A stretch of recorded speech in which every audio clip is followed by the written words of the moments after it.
Hey everybody, my name's Tom, and today we're going to be reviewing our research proposal, the effect of sleep in elite soccer players.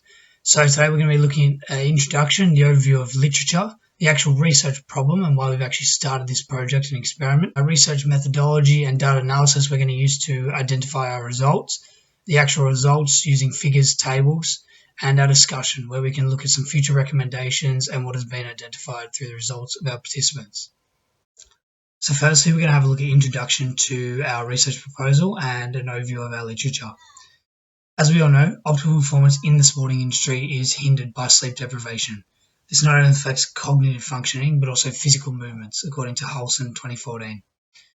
The ongoing demands of sport, especially soccer, requires adequate recovery and rest for athletes to perform at their best. Sleep is really a go-to when it comes to reducing heart rate, reducing the amount of lactic acid in our muscles, and enough recovery for our muscle groups and our major muscles that we use during training and competition. Also, there is great importance of studying our data, whether it's qualitative or quantitative. It provides us with a real recommendation for future athletes when competing in sport. At the highest level. Sleep is a massive part of their game, and to ensure that they compete at their best, we can provide a recommendation of a sleep time period for them based on our results, whether qualitative or quantitative, and this will really help them propel forward in their journey to become professional at the top level. Through this data, we're also able to announce kind of a underlying pattern and trend between what actually happens, whether it's oversleeping or undersleeping, and the effects of it. Furthermore, the relationship between physiological and psychological movements and sleep are actually central to performance, according to Fuluga et al. So now we're going to have a look at the research problem and why we actually started this experiment/project. And this problem actually is because the adequate amount of sleep and the recommended amount of sleep according to the Australian Health Guidelines is about 8 hours for elite athletes, whether during training or competition.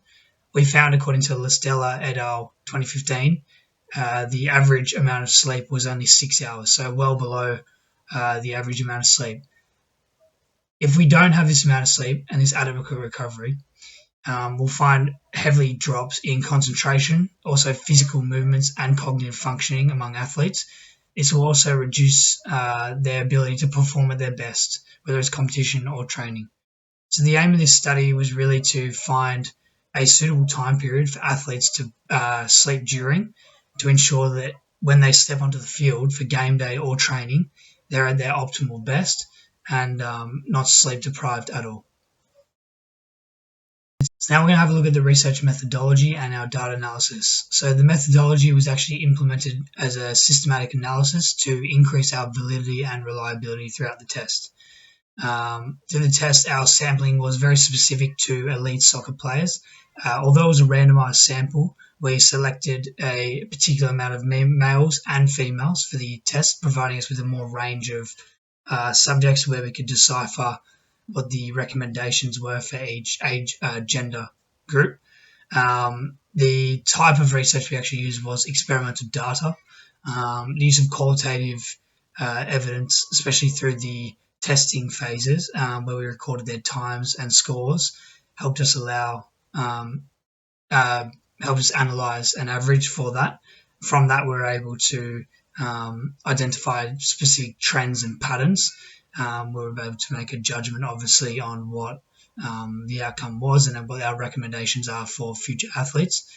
It's also worth mentioning a questionnaire where they were able to have a look at their mood, motivation, fatigue, and energy levels, and they record that score out of 10, providing us with some qualitative data on their feelings and thoughts prior to the testing. And then from that, we're able to identify specific trends between the qualitative and quantitative data by observing and analyzing the data. So the data analysis we actually used was of elite athletes, both males and females. We also could identify trends, similarities, comparisons between the three factors, whether it's sleep duration, the feelings and emotions prior to the test, and the actual test results. and identify trends that not necessarily would have been able to if we didn't use a mixture of qualitative and quantitative data. Because at the end of the day, we really want to make a recommendation through our data analysis with provided really strong evidence to why a certain sleep bracket is more than adequate for performance. So now we're going to have a look at some results from our research project. So we can scroll down to table 1 and we can see the average scores of the agility test in both males and females. So the average time in males was actually the quickest during the 7 to 9 hours sleep pattern, and the slowest between the 0 to 6 hour sleep deprivation bracket. The same applied in females, where the quickest was 15.62 during the 7 to 9 hour sleep, and the slowest was in the 0 to 6 hour sleep. That was about 2.5 seconds behind the top score in the 7 to 9 hour sleep bracket. The same kind of applied during the other tests. So we did the shooting precision test, where males recorded the best score during the 7 to 9 hour sleep bracket. That was a 9 out of 10. But it's actually interesting enough, during the sleep deprivation and the 10 to 12 hour bracket, they actually recorded the same scores, meaning that the same amount of cognitive functioning and physical functioning was available to athletes during that time. Whereas if we have a look at the female, it's actually interesting to know the 10 to 12 hour sleep pattern and the 7 to 9 hour sleep bracket was actually equivalent at 8 out of 10 score. This suggests that, again, the cognitive functioning was quite high in athletes for females when they slept either between 7 to 12 hours. However, it was much less when they slept 0 to 6 hours, as they performed only a 5 out of 10 across the board. So now we can go and actually look at the figure 1. So this is actually the qualitative results of our questionnaire. We can see, obviously, the 7 to 9 hours had the highest mood, the most energy, the least amount of fatigue, along with the 10 to 12 hours, and the most motivation out of the 3 brackets. 0 to 6 hours, again, a quite moderate score of 5 across the board. However, the fatigue and tiredness was also very moderate, quite higher than the 7 to 9 or 10 to 12 hours. And the 10 to 12 hours actually showed the same amount of fatigue and tiredness at a score of about a 2 out of 10 as the 7 to 9 hours. So implementing that maybe the fatigue and tiredness of oversleeping doesn't occur that much within males and females. Based on those results we just had a look at, we can now have a little discussion about our results and what it actually means for our project and the outcome. So the results actually exhibited patterns throughout all sets of data, both qualitative and quantitative. The outcome was that 7 to 9 hours of sleep seemed to be the perfect recommendation for athletes to perform at their best throughout our 2 tests. The balance between that sleep and movements and the cognitive functioning actually allowed for proper concentration and physical movements throughout those tests of ours that we conducted, according to Listella et al. 2015.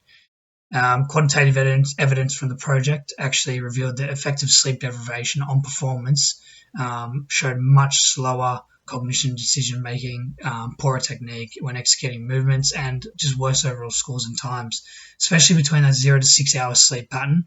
And this is all according to Nedelec et al. 2018. Obviously, a recent study that we looked at of Ma et al. Actually demonstrated that 15% bracket, where athletes who performed, slept for longer, between that 7 to 9 hour period, really excelled up to 15% during their performance and technique. So this obviously, this project and its outcomes are actually supported by other evidence. Although this cognitive process of athletes actually includes hand-eye/foot-eye coordination, still the athletes to feel motivated and in a good mood.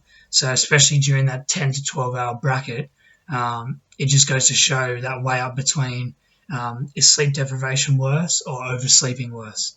And from the results, it actually identifies that sleep deprivation is obviously worse for you, just according to the outcomes of our athletes, where that 7 to 9 hour period and that 7 to 12 hour period combined really showed that the results weren't that far off each other, both in males and females, whereas that 0 to 6 sleep deprivation period really showed that imbalance of the testing phase. This is all according to Williamson and Fryer, 2000. Um, Now, again, looking at the severe tiredness of athletes and lack of their skills, this also affected their overall performance. So the evidence is pretty conclusive that 0 to 6 hours is the worst recommendation for athletes to sleep prior to competition or training, according to Nedelec et al. 2018. Now that we've had a look at the discussion, we can now look at some future recommendations for upcoming projects and tests in the future. The first recommendation might be increasing the sample size. So instead of having 5 females and 5 males performing the test, if we have more population in there, we might actually increase the validity and accuracy of our results, where it more accounts for a wider population and the average of the scores might be a bit different to what we have experienced today. Um, Another recommendation might actually be increasing the amount of tests we do. So instead of doing the 2 tests for agility and accuracy, we might include a hand-eye or foot-eye coordination test or a speed test. This would also have a look at more cognitive functioning and physical movements and the effective sleep on that. The final kind of recommendation we would make for our future projects would have a look at increasing the levels of participants. So again, that wider population where we'd have a look at the semi-pro, amateur, and pro levels. Thanks for joining me today in our overview of our research proposal.